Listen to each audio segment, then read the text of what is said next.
Hola mi gente, una vez más por aquí, un habanero en Brasil. Hoy traigo una historia de un cubano. Como ya he dicho en otras ocasiones, no toda la travesía puede ser buena, no todo lo que siempre sucede es bueno.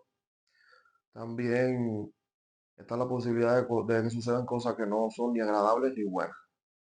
Pero bueno, hoy le traigo el caso de un cubano que entró hace, si acaso, 8 o 9 días aquí a Brasil y vino por Venezuela. Él primeramente entró directo para Boavista, ahí hizo su documentación y ahí ya continuó el viaje para aquí abajo. Pero bueno, habíamos quedado en vernos, pero por cuestiones de trabajo, de hora y eso no tuvimos contacto directo. Y bueno, aquí les traigo un audio que cuenta de manera directa lo que le sucedió estando en Venezuela y narrándome cómo fue todo lo que sucedió, lo que pagó y con las situaciones que se encontró. Aquí les voy a dejar el audio. A ver, yo vine por Venezuela. eh, Nosotros fuimos a la terminal de Oriente, pagamos un autobús que por detrás nos costó $75. Y de ahí a Puerto Ordaz. Entonces en Puerto Ordaz teníamos que hacer transbordo para, para Santa Elena. Pero parece que los choferes, ¿ves? Nos quisieron desmayar la talla y nos mandaron para San Félix a hacer el transbordo en San Félix. Cuando llegamos a San Félix, había un hombre ahí que nos vendía el pasaje, nos vio, nos atendió y nosotros no dijimos que Santa Elena. Nosotros dijimos para el kilómetro 88, porque si ya decíamos Santa Elena, íbamos a estar dichabados, ¿me entiendes? Porque ya eso es zona fronteriza. Entonces dijimos que para el kilómetro 88.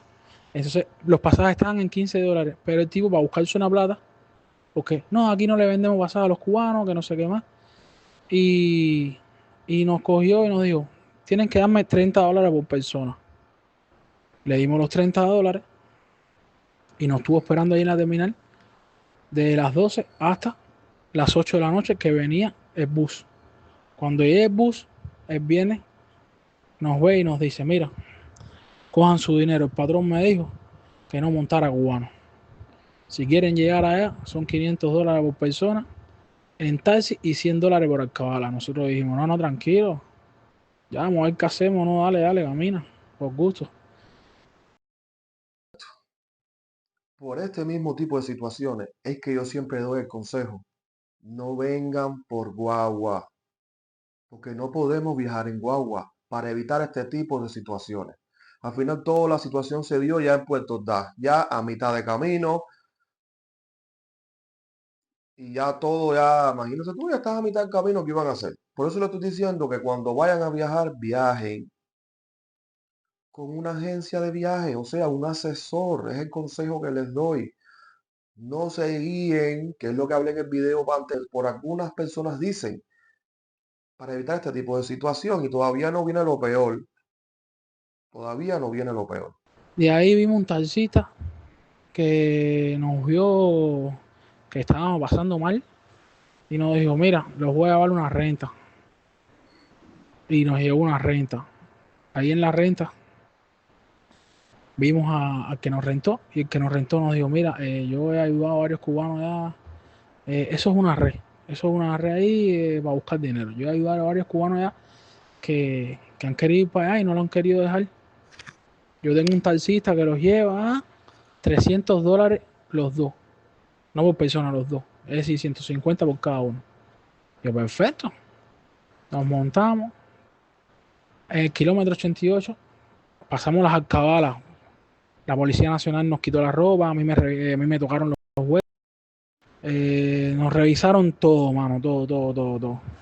Nos quitaron dinero, nos quitaron dinero. Después nos quitaron $90 ahí en esa cabala la Policía Nacional. Y después que nos quitaron los $90, nos dijeron, mira, cojan una hoja de pan y un racimo de plátano. Y sigan caminando. Seguimos caminando, ra, ra, ra. Gracias a Dios y todo lo que hiciste, es verdad, pero gracias a Dios, una de las alcabalas militares nos pregunta, ¿hacia dónde se dirigen? No, hasta el kilómetro 88. Van hasta el kilómetro 88. Mira, hace falta que me llegue esta broma ahí hasta el kilómetro 88. Y gracias a eso pudimos pasar varias alcabalas más hasta el kilómetro 88.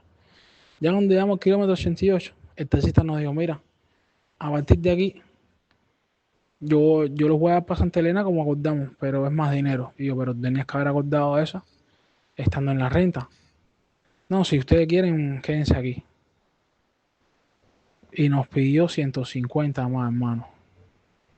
De ahí fuimos por ahí para allá y todas las alcabalas, había y por haber. Nos quitó $100, mi hermano. Y la guillotina, esa es la peor.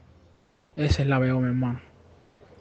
El viaje que nosotros hicimos no se lo desea a nadie. Estoy aquí en Boavista, Y tú sabes. desafortunadamente y desgraciadamente, esta es la realidad que tenemos que vivir todos los cubanos cuando decidimos salir del país.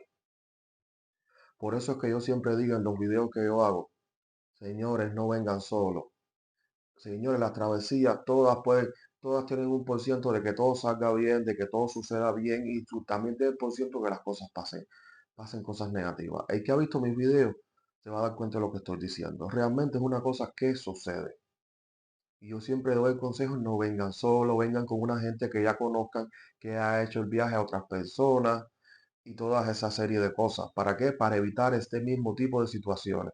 Ese muchacho vino solo, ya pudieron escuchar por todo lo que pasaron y eso es, me imagino que de manera reducida, porque realmente la realidad solamente la sintió él. Por eso es que siempre doy el consejo, señores, vengan con alguien que conozcan, no que conozcan, porque conocer no lo van a conocer de manera directa, sino que conozcan a alguien que haya venido anteriormente ya con esa persona. Con esto le quiero decir es que todo puede salir bien o todo puede salir mal. Es la realidad. Señores, por eso les digo, yo sé el nivel de desespero y la necesidad que hay de salir del país, pero tengan tacto. No viajen a lo loco, traten de investigar. Yo por lo menos trato de decir las cosas lo más pegado a lo posible. Hay cosas que no comento porque desgraciadamente no puedo decir por este medio. Pero mayormente siempre digo las de manera general todo. ¿Para qué? Para que este tipo de casos no sucedan con frecuencia. Ya el muchacho, él me escribió, yo mantuve comunicación con él estando en Boavista. Ya llegó al lugar donde iba, que es casualmente después de donde yo vivo aquí ahora. Él está bien, ya está en casa de unos amigos, una familia creo, y ya tiene hasta trabajo, gracias a Dios, todo salió bien, pero bueno, el más rato pasó. Con esto le digo una y otra vez, señores, tacto cuando vayan a venir. Yo sé que el desespero es mucho, pero no le puede dar por venir con cualquiera y tirarse a la locura, porque pueden pasar este tipo de cosas y pueden pasar cosas peores. Y ya con esto, creo que ya próximamente yo lo voy a traer, vamos a quedar, a ver si podemos hablar de manera directa y ya haré tipo una mini entrevista y ya se las pondré por aquí. Muchas gracias por llegar hasta aquí y hasta la próxima.